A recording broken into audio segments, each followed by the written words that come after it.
Amén y amén.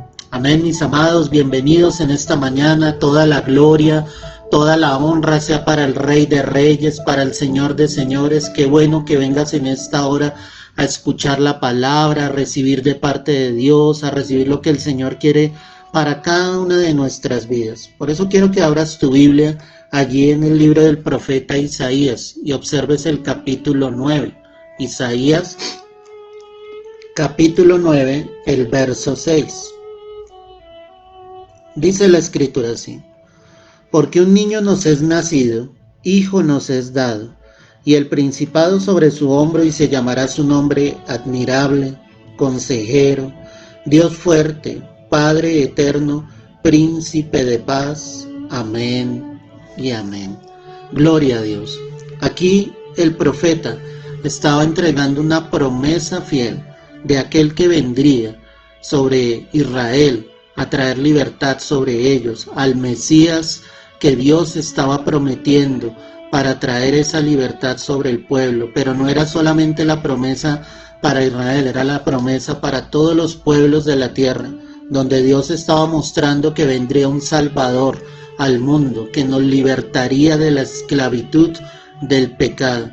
Y este pasaje es hermoso porque deja ver cómo es el Señor en todo su esplendor. Nos deja ver a través de esos nombres que aparecen allí, qué es lo que es Dios en toda su plenitud.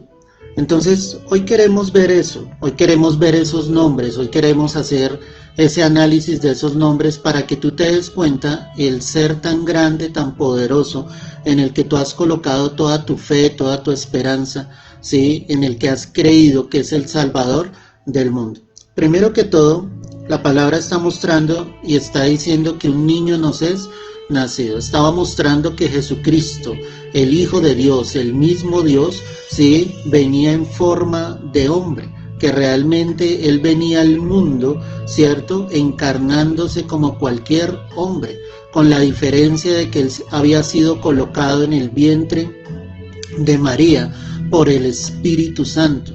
Sí, era directamente el Espíritu Santo el que lo había colocado allí, y sencillamente Él iba a nacer y a crecer como cualquier otro hombre. Era necesario que Jesús viniese en forma de hombre para dar salvación al mismo hombre, ¿sí?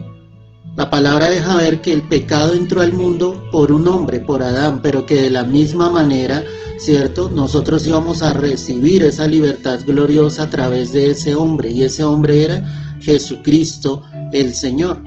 Entonces la palabra está mostrando y está diciendo: un niño nos es nacido, mostrando la parte humana, mostrando que Jesús precisamente iba a ser 100% hombre. Pero también dice: un hijo nos es dado. Lo que la palabra está mostrando acá es que Dios mismo, el Señor mismo, era el que iba obviamente a entregar a su propio hijo, mostrando la divinidad de nuestro Señor. Es decir, Jesús nunca dejó de ser Dios. Iba a ser 100% hombre, pero a la vez iba a ser 100% Dios. Ahí muestra realmente la divinidad del Señor, cómo Dios iba a cumplir ese propósito. Es decir, nosotros necesitábamos que alguien tomara nuestro lugar por nuestros pecados, por nuestra maldad, y ese iba a ser Jesucristo, y necesitábamos que fuese hombre, y por eso el Señor Jesús se hacía hombre. Pero el único que podía llegar a cumplir con esa labor grande era Dios mismo, era el Hijo de Dios. Y empieza a darnos sus nombres, y dice que el principado sobre su hombro. Ahí muestra la grandeza de Dios, ahí muestra la majestad del Señor Jesucristo, y dice sobre él, ¿sí?, iba a llevar estos nombres, iba a llevar esta gloria que sencillamente hoy queremos analizar. Lo primero entonces que dice aquí la palabra es que se llamaría admirable. Cuando hablamos de este nombre, que Jesús es el Dios admirable, habla de su gloria en su primera venida. ¿Qué quiero decir con esto? Habla obviamente del momento en que el Señor Jesucristo vendrá, ¿cierto?, sobre las nubes, y llevará precisamente a su iglesia, ¿sí? Nosotros, al encontrarnos con Él, quedaremos realmente admirados, sorprendidos de ver la gloria de Dios. Si hoy en día, estando acá en la tierra, nosotros vemos al Señor manifestándose con poder en medio de su iglesia, en medio de su pueblo, ¿cómo será el día en que nos lleguemos a encontrar allí en el cielo, cara a cara con el Señor? Quedaremos obviamente sorprendidos, admirados. Él es el Dios admirable, Él es el Dios que sencillamente nos da ejemplo, ¿sí?, a seguir, porque vemos su gloria, porque vemos su majestad. Cuando hablamos entonces de que Jesús es el Dios admirable, quiero que mires por un momento Juan capítulo 1, el verso 14. Y allí vamos a entender algo muy bonito que dice la palabra. Juan capítulo 1, el verso 14. Hoy estamos hablando de esos nombres de Jesús que aparecen allí en Isaías, como el profeta estaba dando la promesa de ese Salvador. Juan capítulo 1, verso 14. Y aquel verbo fue hecho carne y habitó entre nosotros y vimos su gloria, gloria como del unigénito del Padre, lleno de gracia y de verdad. Amén y amén. Entonces aquí la palabra nos está dejando ver que el verbo, la esencia, la fuente se hizo carne, el comienzo de todas las cosas, porque Jesús es principio y fin, ¿sí? Se hizo carne, tomó forma de hombre, como está mostrando acá la palabra. Y dice aquí la palabra, y vimos su gloria, gloria como del unigénito del Padre. Fue algo maravilloso para los que pudieron compartir con Jesús cuando Jesús se hizo carne, cuando Jesús puso sus pies sobre esta tierra. No me imagino el hecho de caminar al lado de Jesús, el hecho de ver sus obras, sus maravillas, los milagros, y más que eso, escuchar lo que salía de su boca, la sabiduría, si me entiendes, la palabra de Dios como era predicada por el mismo Dios estando acá en la tierra. Debió ser algo maravilloso, debió ser algo glorioso. Cuánto más sus hijos deben ver la gloria del Señor y esperar que Jesucristo venga entre las nubes. El Dios admirable vendrá entre las nubes, el Dios admirable vendrá por su iglesia, el Dios admirable, ¿cierto? El que cumplió la obra a cabalidad, el que vino y se hizo hombre, ¿sí? Padeció, murió en una cruz y al tercer día resucitó. ¿Cuánto más su iglesia debe esperar que ese Dios admirable regrese nuevamente por la iglesia para que estemos para siempre con Él? Él fue perfecto Dios y fue perfecto hombre. Vuelvo y te repito, nunca dejó de ser Dios.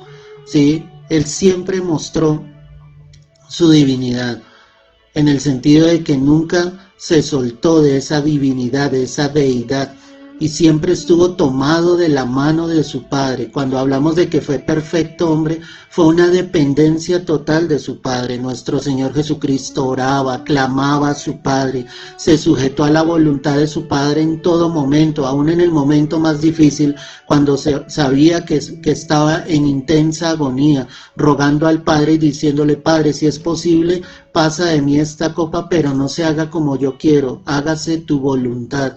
Fue perfecto hombre porque se sujetó a Dios. Cuando vemos a ese Dios admirable, vuelvo y te repito, es seguir el ejemplo de Jesús, es ver lo que Jesús hizo, es ver que aunque era Dios, siempre se sujetó a la voluntad de su Padre. Cuánto más sus hijos se deben sujetar a la voluntad del Padre de la gloria. Jesús es el Dios admirable. Ese Jesús fue el que se reveló, como lo analizábamos estos días, a Manoa y su esposa cuando daba la promesa de que Sansón vendría, ¿sí? Cuando Manoa le preguntó: dinos cuál es tu nombre, él respondió: ¿por qué preguntas por mi nombre que es admirable? Ahí vemos a Jesús desde el comienzo. Se manifiesta en el Antiguo Testamento como el ángel de Jehová. Cada vez que hay una referencia del ángel de Jehová, nosotros podemos entender que es Jesucristo mismo que se manifestaba, ¿cierto? Pero su manifestación en carne vino cuando Él se hizo hombre, cuando murió en la cruz, y su manifestación gloriosa vendrá cuando Él venga por la iglesia, y aún más cuando ponga sus pies nuevamente sobre la tierra después de los 7 años de gran tribulación. Ahí se manifestará ese Dios admirable. Yo quiero decirte algo, mi amado, tú tienes un Dios grande, tú tienes un Dios en el cual tú puedes admirar a absolutamente todo de Él, puedes admirar su amor, puedes admirar su grandeza, su bondad, su humildad, y ahí es donde nosotros aprendemos a ser verdaderamente hijos de Dios. Ahí es donde nosotros nos empezamos a dar cuenta en el Dios en el que nosotros creímos, porque es un Dios de admirar siempre, es un Dios en el cual tú puedes colocar tu mirada y darte cuenta quién es Él, cómo es Él. Y hay mucho que aprender de nuestro Señor Jesucristo, hay mucho que aprender de Él para la gloria y para la honra del Dios mismo. La palabra sigue diciendo allí, quiero que vuelvas a Isaías nuevamente. Hoy estamos analizando Isaías capítulo 9, el verso 6. Estábamos viendo entonces que Él es ese Dios admirable. Dice aquí la segunda parte. Entonces, y se llamará su nombre admirable, consejero. Cuando hablamos de que Jesús es el Dios consejero, Él habla de la sabiduría del Señor a través de tu vida y en el ministerio. Dios es el que verdaderamente te puede aconsejar y Él te aconseja a través de la palabra. Jesús nos muestra su verdad, Jesús nos muestra el paso a seguir, el Señor nos da a conocer lo que sus hijos deben hacer. Muchos a veces se encuentran desorientados, sin saber qué hacer, sin saber qué decisión tomar, pero cuando tú vienes a Cristo Jesús, encontrarás que Él es el Dios consejero, y como te digo, eso habla de la sabiduría que Dios tiene. Cuando miras Isaías 11, un poco más adelante allí, el verso 2, haciendo referencia al Mesías, es decir, a Jesucristo, dice la palabra, y reposará sobre Él el Espíritu de Jehová, espíritu de sabiduría y de inteligencia, espíritu de consejo y de poder, espíritu de conocimiento y de temor de Jehová. Al leer este pasaje bíblico, tú encuentras la plenitud de Dios y encuentras al Espíritu Santo, obviamente posando sobre Jesucristo como hombre. Mira lo que dice nuevamente, vamos a analizarlo. Hay 7 referencias, y reposará sobre él, Espíritu de Jehová, 1, de sabiduría, 2, de inteligencia, 3, de consejo, 4, de poder, 5, de conocimiento, 6, y de temor de Jehová, 7. Eso era lo que reposaría sobre Cristo Jesús. Era la plenitud de Dios en él. Era Dios, pero como hombre habitaba la plenitud de Dios en él. Y cuando miramos todo esto, te darás cuenta que ahí habla de que sobre Jesús estaría el espíritu de sabiduría y de consejo. ¿Quién más para buscar, quién más para anhelar un consejo verdadero que en Cristo Jesús? Cuando tú quieras recibir consejo de parte de Dios, tú tienes que ir a Él, tú tienes que intimar con Él, buscar su presencia, tú tienes que doblar tu rodilla, ir a la palabra para que Dios pueda guiarte, para que Dios pueda aconsejarte. Jesús mismo le dijo a sus discípulos que les dejaría a otro, al Espíritu Santo, al Consolador. ¿Y sabes qué les dijo? Que Él les guiaría a toda verdad, porque era el mismo Dios en los apóstoles guiándoles, y ese mismo Espíritu que reposó sobre Jesús, ese mismo Espíritu que reposó sobre los apóstoles, es el mismo Espíritu Santo que hoy reposa sobre tu vida y sobre mi vida. Es el mismo Espíritu que Dios quiere que tú tengas para que seas guiado, para que seas dirigido, para que seas aconsejado para nuestras vidas, para los que están sirviendo al Señor, para los que sirven en la iglesia. Tú necesitas ser guiado, dirigido realmente por el Espíritu Santo de Dios. Por eso necesitamos que ese Dios consejero que es Jesús nos guíe, nos muestre su verdad. Quiero que mires también Mateo 13, verso 54. Allí la palabra nos va a dejar ver algo muy interesante. Mira, Mateo 13, verso 54. Dice la Escritura: y venido a su tierra, les enseñaba en la sinagoga de ellos, de tal manera que se maravillaban y decían: ¿de dónde tiene esta sabiduría y estos milagros? ¿Te das cuenta lo que la palabra muestra? Todos los que estaban allí, ¿cierto? En la sinagoga, allí había maestros de la ley, allí estaban los fariseos, y la gente se admiraba de la palabra, de la sabiduría que salía de él, pero era porque el Espíritu Santo mismo estaba con el Señor. Él era Dios Jesús es Dios. Y estaba dando el consejo, estaba hablando con sabiduría, estaba mostrando lo que venía de lo alto, lo que provenía del Padre. Entonces cuando yo leo este pasaje, ¿cierto? Me doy cuenta que el mismo pueblo reconocía y decía, este tiene sabiduría. ¿De dónde es que viene esta sabiduría? Pero esta sabiduría venía de lo alto.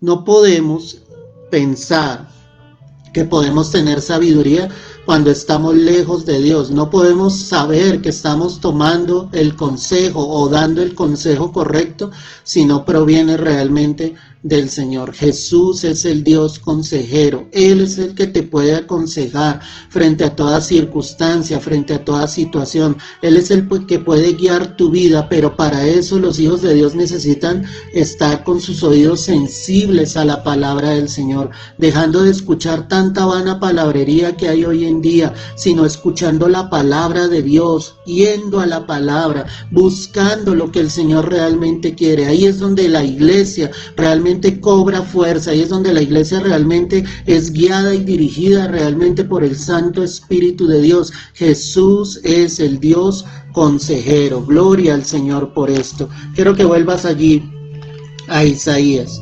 Entonces ya hemos entendido de que Jesús es el Dios admirable, que Jesús es el Dios consejero, pero también dice aquí la palabra que Jesús es el Dios fuerte.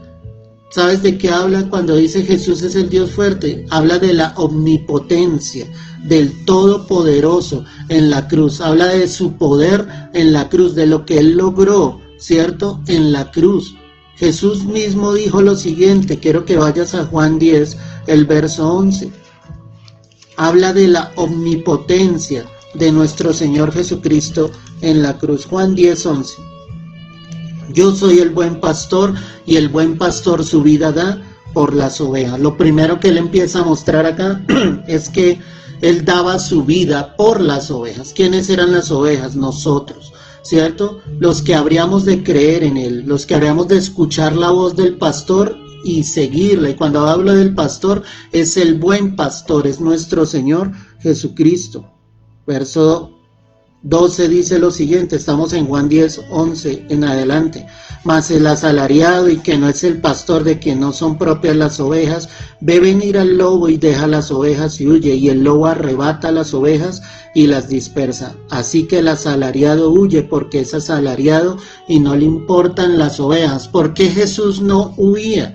¿Por qué Jesús no dejó a sus ovejas? Porque Él no era precisamente ese asalariado. Él era el que entregaba su vida por las ovejas.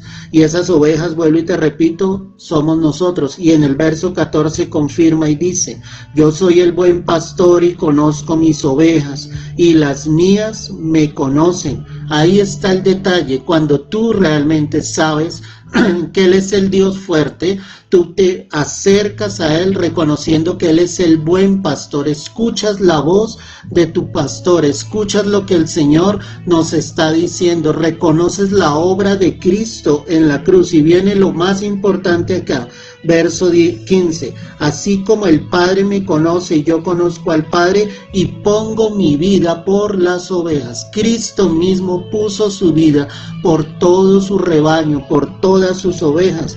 También dijo, tengo otras ovejas que no son de este redil. Cuando Él hace referencia a esto, Él está hablando y diciendo, vengo a mis ovejas, doy mi vida por mis ovejas. Él estaba diciendo, doy mi vida por mi pueblo, por Israel, pero también tengo otras ovejas, también doy mi vida por todos los pueblos de la tierra. Y dice la palabra, aquellas también debo traer y oirán mi voz, y habrá un rebaño y un pastor. Qué hermoso es. Porque Él está diciendo, yo entrego mi vida, y después de que yo entregue mi vida, muchos creerán en mí, y ellos vendrán a ese redil, y ellos vendrán a ese rebaño, y habrá un pastor que sería el Señor, y habría un rebaño que seríamos cada uno de nosotros. Es como una historia tan bella y tan hermosa, porque Él está diciendo, yo pongo mi vida por estas ovejas, y ellos vendrán a mí y me reconocerán como su buen pastor, y ellos serán parte de mi redil y serán mis ovejas. Por eso me ama el Padre, porque yo pongo mi vida para volverla a tomar. Y este pasaje en lo personal a mí me impacta. Nadie me la quita, sino que yo de mí mismo la pongo. Tengo poder para ponerla y tengo poder para volverla a tomar. Este mandamiento recibí de mi Padre. Amén y amén. ¿Te das cuenta de lo que acabamos de leer? Jesús mismo dice, tengo poder para poner mi vida, pero también Cristo tenía poder para volver a tomar su vida, porque por eso estamos hablando de que Jesús es el Dios fuerte, habla de su omnipotencia en la cruz. Él tuvo el poder para entregar su vida, pero también tuvo el poder para levantarse de los muertos, porque el Padre, por el Espíritu Santo, le levantó de los muertos. La muerte no le pudo retener. Jesús no fue un mártir, escúchame bien esto, hermano, ya que el mártir siempre está a merced de sus enemigos. Jesús entregó su vida. Él sabía perfectamente que la muerte no iba a prevalecer sobre él. Eso fue algo glorioso. Eso fue algo poderoso, hermano. Por eso tu Dios es el Dios fuerte. Por eso tu enemigo, por eso Satanás jamás va a prevalecer ni sobre los hijos de Dios, ni mucho menos prevalecerá sobre el Rey de Reyes, ni Señor de Señores. Nosotros tenemos una victoria ya ganada, y lo único que tienen que hacer sus hijos es creer que tienen un Dios fuerte, que tienen un Dios poderoso.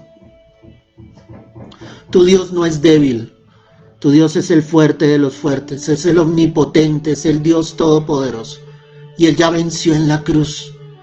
No te dejes acechar ni intimidar por el enemigo. Cristo ya venció. Cristo ya ganó. Cristo ya exhibió públicamente todo principado, toda potestad, triunfando sobre ellos en la cruz. Tú tienes un Dios grande, tú tienes un Dios fuerte. Él no estuvo a merced de sus enemigos. Él entregó su propia vida. Él tuvo un control total y absoluto de lo que estaba pasando y de lo que estaba sucediendo. Hoy solo tómate de la mano del Señor y reconoce que Él es tu Dios fuerte. Vuelve allí a Isaías. Qué hermoso lo que el Señor nos está hablando en esta mañana. Isaías 9, verso 6. Y llamará su nombre admirable, consejero, Dios fuerte, pero también dice Padre eterno. Cuando hablamos de que Jesús es el Dios y Padre eterno, habla de su vida en la resurrección. Habla de su vida en la resurrección. Y vuelvo y te repito, la muerte no lo pudo retener. Él murió, descendió a las profundidades del infierno y allí dio testimonio realmente de quién era Él y de que solamente en Él habría salvación. Al tercer día resucitó. Estando allí en el infierno tomó la llave del que tenía el imperio de la muerte, y dice la palabra, y esto es al diablo. Y cuando dice esto la palabra, es la esclavitud que Satanás tenía sobre las vidas respecto a la muerte, no que Satanás decidiera cuándo muere alguien o cuándo no. Eso solo le corresponde al Señor. Y al tercer día Cristo resucitó de los muertos y dio testimonio, y más de 500 personas le vieron resucitado. Más de 500 personas podían dar testimonio de que Cristo Jesús había resucitado de entre los muertos. Gloria al Señor por eso. La muerte no le pudo retener. Por eso habla de su vida en la resurrección. Habla de cómo el Señor claramente se evidencia. Hechos 2, verso 24, mira lo que dice la palabra. Dice la Escritura así: al cual Dios levantó, suelto los dolores de la muerte, por cuanto era imposible, ojo con esto, que fuese retenida por ella. Era imposible que la muerte pudiese retener a nuestro Señor Jesucristo, porque Él era el Dios y Padre eterno. Cuando hablamos de que Él es el Padre eterno, habla de que Él estará por los siglos de los siglos. Él venía y cumplía su obra redentora en la cruz, pero Él volvería a resucitar y volvería al cielo, a estar con la gloria con que un día estuvo con su Padre, como el Señor lo había dicho. Romanos 8:34 dice lo siguiente: ¿quién es el que condenará? Cristo es el que murió, mas el que aún también resucitó, el que además está a la diestra de Dios, el que también intercede por nosotros. ¿Quién fue el que murió? Cristo. ¿Pero quién fue el que resucitó? Cristo. y está sentado a la diestra, ¿cierto?, de Dios, y además intercede por todos nosotros.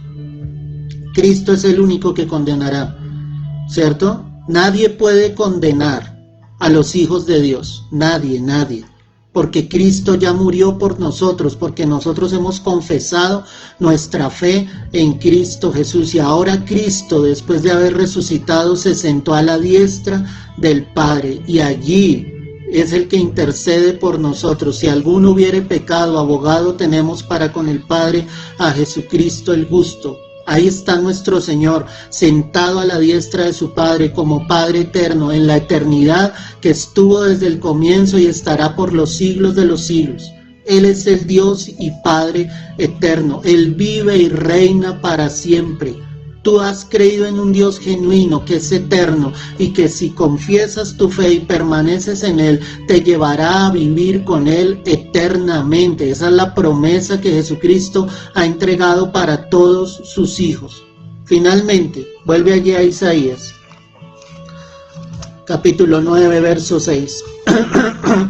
Dice la Escritura: y se llamará su nombre admirable, consejero, Dios fuerte, Padre eterno, príncipe de paz. Jesús es el Dios y príncipe de paz. Eso habla del triunfo de Jesucristo en su segunda venida. Cristo volverá sobre la tierra.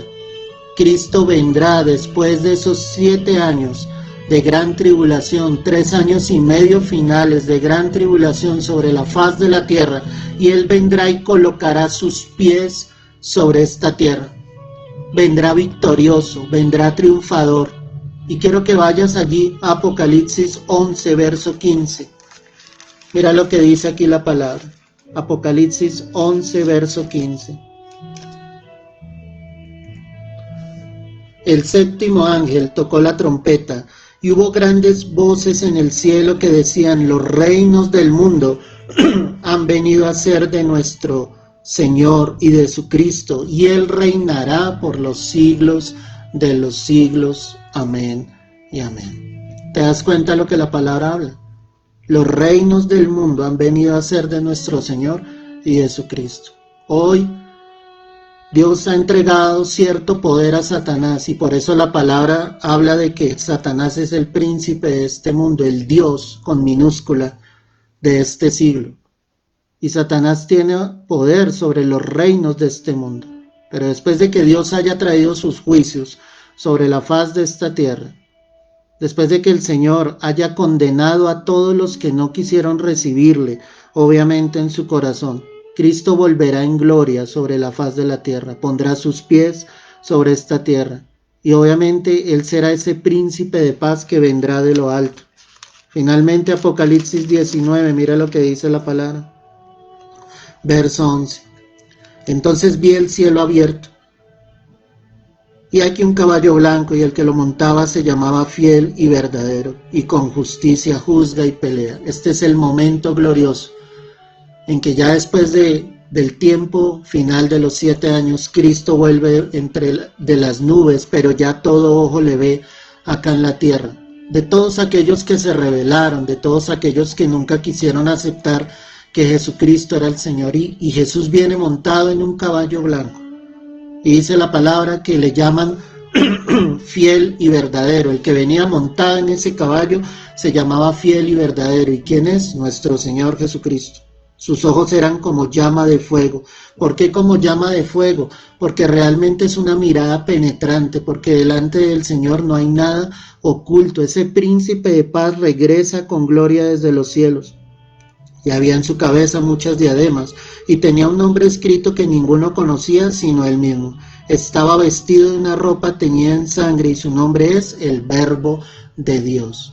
Era Jesucristo, será Jesucristo, descendiendo del cielo mismo. Dice que es el Verbo de Dios. Juan capítulo 1, verso 1 dice: en el principio era el Verbo, y el Verbo era con Dios, y el Verbo era Dios. Ese mismo Verbo es Jesucristo del que está hablando aquí la palabra. y los ejércitos celestiales, vestidos de lino finísimo, blanco y limpio, le seguían en caballos blancos. ¿Sabes quiénes son ellos? La iglesia, somos nosotros. Ya hemos estado en el cielo con el Señor, primero en el tribunal de Cristo y después en las bodas del Cordero. Y te acuerdas que la palabra misma dice, retrocede un poco, verso 9, y el ángel me dijo, verso 8, y a ella se le ha concedido que se vista de lino fino, limpio y resplandeciente, porque el lino son las acciones justas de los santos. ¿A quién se le había concedido que se vistiese de lino fino? A la iglesia. Y ahora la iglesia regresa con el Señor. Verso 14, estoy en Apocalipsis 19. Mira lo que dice la escritura, y los ejércitos celestiales vestidos de lino finísimo. Es la iglesia regresando con el Señor en su gloria, con ese príncipe de paz. Le seguían en caballos blancos, de su boca sale una espada aguda para herir con ella a las naciones, y él la regirá con vara de hierro, y él pisa el lagar del vino del furor y de la ira del Dios Todopoderoso. Era el Señor mismo regresando. En ese momento Él regresará con su iglesia. Ya no seremos la novia del Señor, ahora seremos la esposa del Señor. Y Él vendrá con gloria y Él vendrá con poder, hermano, a destruir a aquellos que se rebelaron en la tierra. Este momento es el denominado la batalla de Armagedón, pero su iglesia regresará con Él. Entonces, cuando la palabra está hablando, de que Jesús es el Dios y príncipe de paz, habla de su triunfo en su segunda venida. Dice la palabra acá que de su boca salía una espada aguda. Esa espada aguda era la palabra de Dios, es la palabra de Dios. Y mira lo que sigue diciendo, y en su vestidura y en su muslo tiene escrito este nombre, Rey de Reyes y Señor de Señores. Gloria a Dios, es nuestro Señor Jesucristo, viene con gloria, viene con poder, viene a establecer sencillamente ese reino milenial que habrá sobre la faz de la tierra, destruyendo a todos aquellos que se opusieron a la verdad, sino que se complacieron en la injusticia, como lo dice la Escritura. Y vi a un ángel que estaba en pie en el sol y clamó a gran voz diciendo a todas las aves que vuelan en medio del cielo, venid y congregaos a la gran cena de Dios. Amén y amén. Ahí la palabra está mostrando que en esa batalla, obviamente el Señor destruirá con el resplandor de su venida, con la palabra que sale de su boca, a los ejércitos de la tierra, y que los mismos ángeles llamaron de los 4 puntos cardinales de la tierra a las aves, diciéndoles, vengan y coman de la gran cena que Dios ha preparado para todos ustedes. Y adivinen cuál era esa gran cena, la carne de los habitantes de la tierra. Ahí la palabra lo deja ver. Jesús lo había profetizado y había dicho, donde está el cuerpo muerto, allí se juntarán las águilas. Y en ese día, millones morirán, y las aves vendrán y se deleitarán de ese gran banquete. Pero porque esas personas nunca quisieron recibir al Señor en su corazón, porque se opusieron. ¿Dios es malo por eso? No. Dios es el príncipe de paz, el gran yo soy, el Dios todopoderoso. Él es el Dios admirable, Él es el Dios consejero, Él es el Dios fuerte, Él es el Dios y Padre eterno. Él es el Dios y príncipe de paz. Isaías 9:6 lo describe fielmente, que es lo que el Señor muestra a través de su palabra. Un niño nos es nacido, un hijo nos es dado, y el principado sobre su hombro, y se llamará su nombre admirable, consejero, Dios fuerte, Padre eterno, príncipe de paz. Nuestro Señor Jesucristo es el Rey de Reyes y Señor de Señores, es el fiel y verdadero. Su nombre para muchos es el Mesías, el Salvador, el Emanuel, el Dios con nosotros. Tú has creído en el verdadero y único Dios, y así muchos le nieguen, y así muchos no le quieren reconocer. Nosotros tenemos al único y verdadero Dios. Oremos en esta hora y démosle gracias al Señor por este momento. Padre, gracias por la vida de cada uno de tus hijos, Señor. Gracias por cada uno de nosotros, Dios. Hoy oramos y pedimos para que tu verdad siga siendo revelada. Hoy creemos una vez más que tú eres Dios, ese Dios grande, ese Dios sublime. Hoy creemos una vez más que tú moriste por nosotros en la cruz y te damos gracias por esto. Hoy creemos una vez más que resucitaste de los muertos y estás sentado a la diestra del Padre. Hoy creemos una vez más que vendrás entre las nubes y nos llevarás al cielo para estar contigo para siempre. Hoy creemos una vez más que el tiempo está cercano, que pronta está tu venida. Prepara a tu pueblo, prepara este remanente en santidad, en temor, que en oración y en búsqueda profunda de ti podamos encontrarnos día a día con nuestro Salvador. Yo siento al Señor en esta hora acá. Deja que Él te ministre, deja que Él te llene en esta hora. Dile: tú eres mi Dios fuerte, tú ya venciste, Señor, por nosotros. Tú ya venciste en la cruz por cada uno de nosotros. Hoy solo podemos confesar, Señor, tu amor y tu bondad. Hoy solo podemos confesar que tú eres el Santo de Israel, el Dios grande y poderoso. Hoy solo podemos confesar, Señor, que tú estás en control absoluto de todas las cosas, Señor. Gracias por este momento. Gracias por haber dado tu vida por todos nosotros en la cruz. Gracias, Señor. Gracias por entregarlo todo, por tu infinito amor y tu infinita fidelidad. Enséñanos y guíanos cada día. Enséñanos y guíanos cada día en tu verdad, en tu palabra y en tu poder, Señor. Que nos sujetemos a tu voluntad, a lo que tú quieres y a lo que tú deseas, Señor. Tú sigues y seguirás siendo el Dios y Padre eterno.